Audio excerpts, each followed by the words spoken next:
Ana olhou para os rostos da família reunida na sala de estar da sua casa antiga em Lisboa.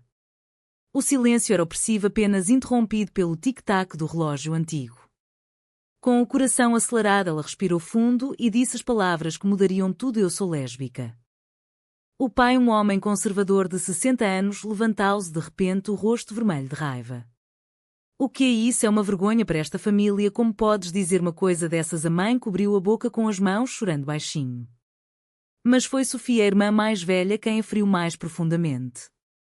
Sofia, que sempre fora a confidente, olhou para ela com nojo e gritou: tu não és normal, vais destruir a nossa reputação. Sai desta casa agora. Ana sentiu o mundo desabar. A família que sempre pregava o amor e a união agora a rejeitava por causa da sua orientação sexual.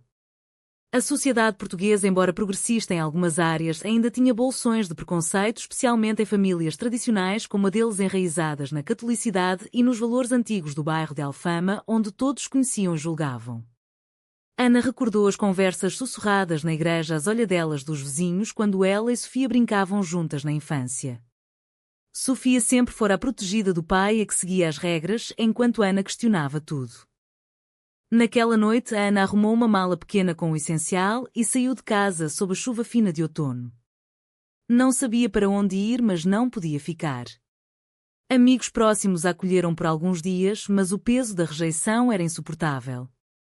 Ela decidiu desaparecer, mudar de cidade, começar de novo. Rumou para o Porto, onde ninguém a conhecia, e começou uma nova vida, trabalhando em cafés, estudando à noite, escondendo o seu passado. Cada dia era uma luta interna. Ana questionava se tinha feito a escolha certa ao revelar a verdade ou se devia ter continuado a esconder-se para manter a família unida.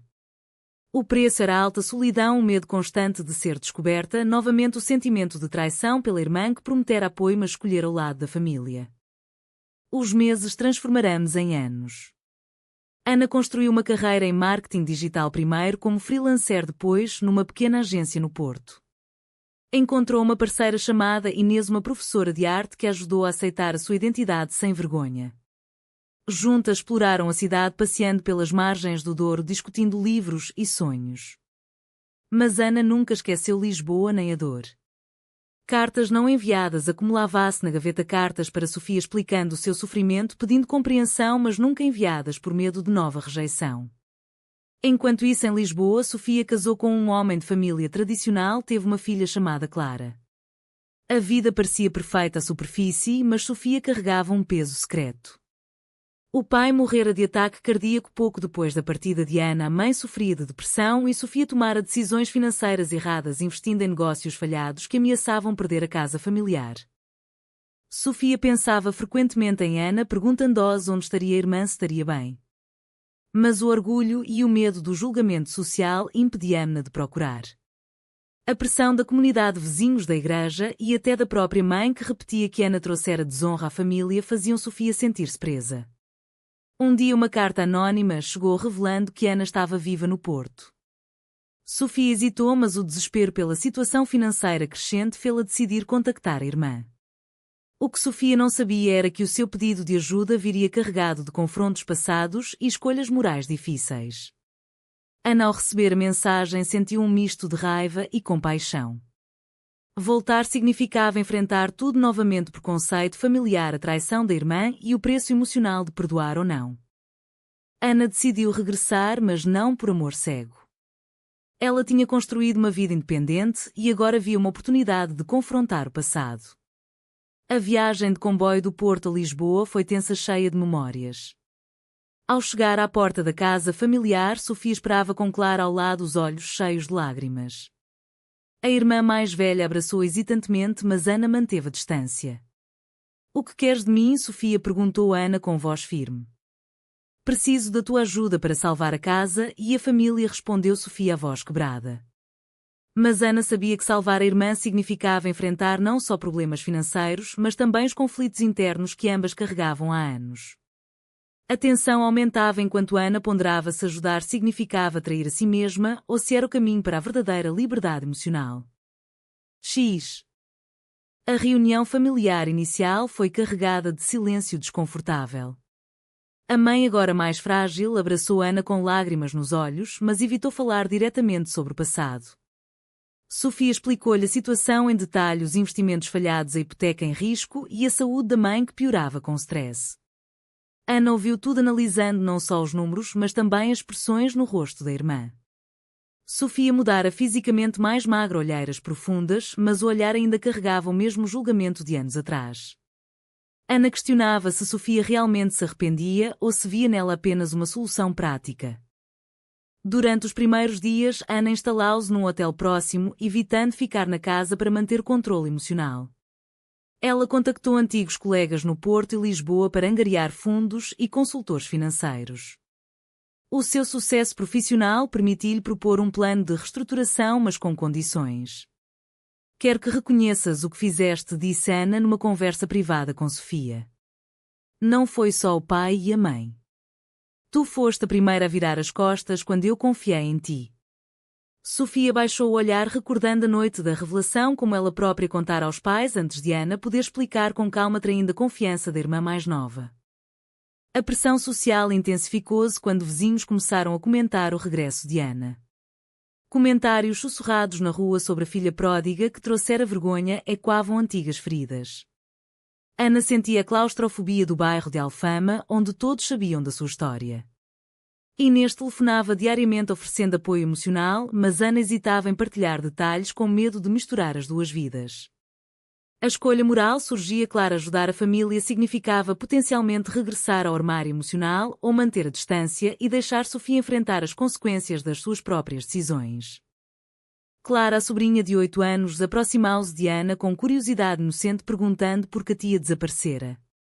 As conversas com Clara revelaram a Ana o impacto indireto da sua partida na criança que crescera sem conhecer a tia e ouvindo histórias distorcidas. Sofia observava estas interações com ciúme misturado com culpa, sentindo que Ana estava a conquistar o afeto da filha que ela própria lutava para proteger. Uma noite, Sofia confrontou-a diretamente, acusando-a de usar Clara para se vingar. Ana respondeu com calma, mas firme: tu traíste-me primeiro ao escolher o preconceito em vez do sangue. Agora queres que eu esqueça tudo para te salvar. O conflito escalou quando Ana descobriu que Sofia tentara esconder parte das dívidas para parecer menos culpada. A traição repetida reacendeu a raiva de Ana, que considerou partir novamente. Mas ao ver a mãe doente e Clara assustada com a possibilidade de perder a casa, Ana decidiu ficar temporariamente. Ela investiu parte das suas poupanças reorganizando as finanças, mas exigiu que Sofia frequentasse terapia familiar e reconhecesse publicamente o erro do passado perante a mãe. A tensão psicológica era constante. A Ana lutava entre o desejo de justiça e o impulso de proteger a família que a rejeitara. Sofia, por sua vez, enfrentava o despertar lento da consciência, percebendo como o medo social a levara a magoar a irmã. Os dias transformarão-se em semanas, com reuniões tensas com bancos e advogados. Ana trabalhava incansavelmente, equilibrando o seu emprego remoto com as exigências familiares. Inês veio visitá-la trazendo apoio, mas a presença da parceira expôs ainda mais as divisões quando Sofia reagiu com desconforto velado.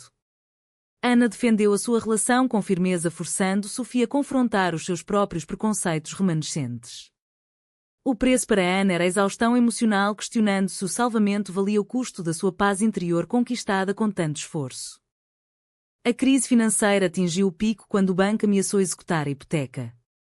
Ana organizou uma reunião familiar urgente, incluindo a mãe debilitada. Nessa noite, revelações profundas emergiram. A mãe confessou que sempre soubera da orientação de Ana, mas ficara paralisada pelo medo do julgamento do marido e da comunidade. Sofia interrompeu chorando, admitindo que fora ela quem pressionara o pai a deserdar Ana para proteger a sua própria imagem como filha perfeita.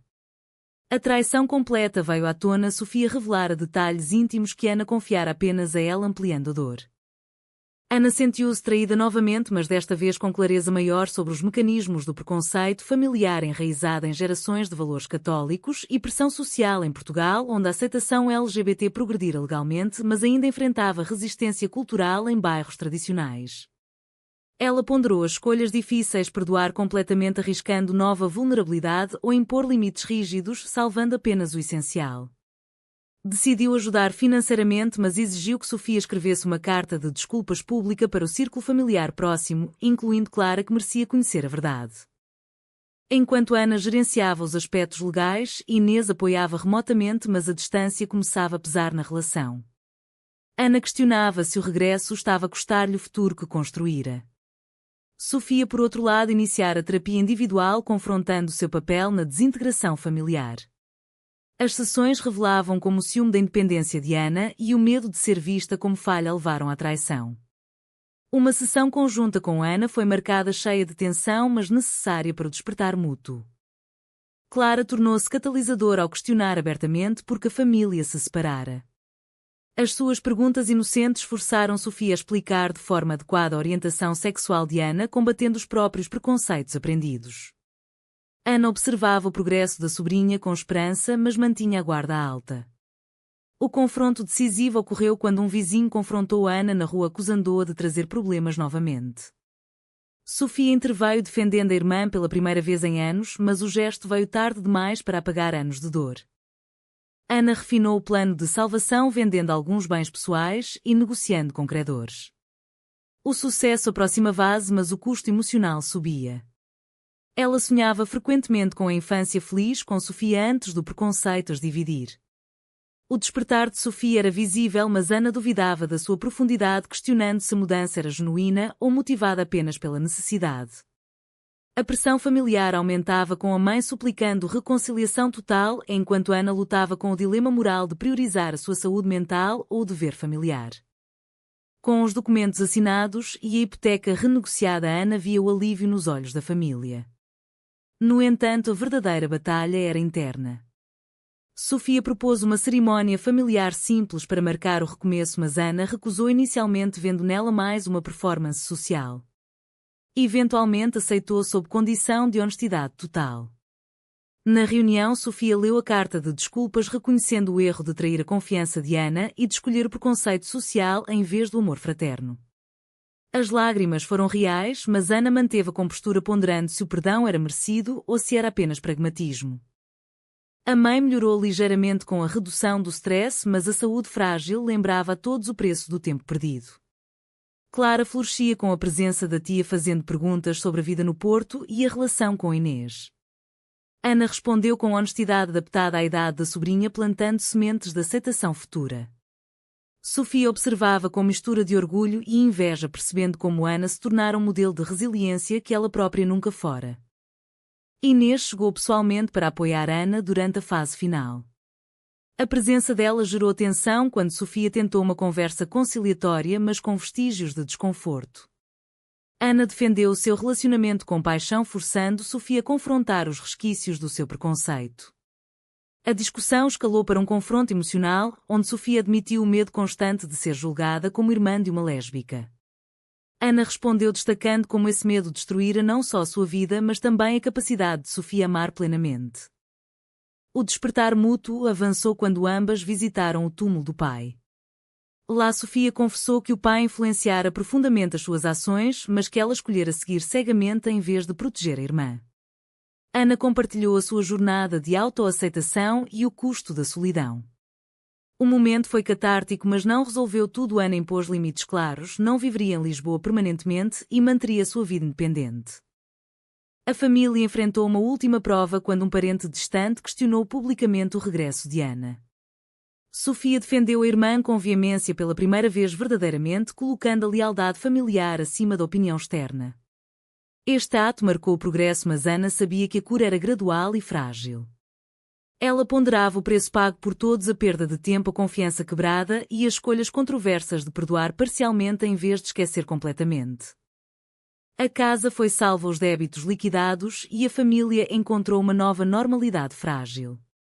Ana regressou ao Porto, mas com visitas regulares prometidas. Sofia continuou a terapia e Clara crescia com compreensão maior sobre diversidade.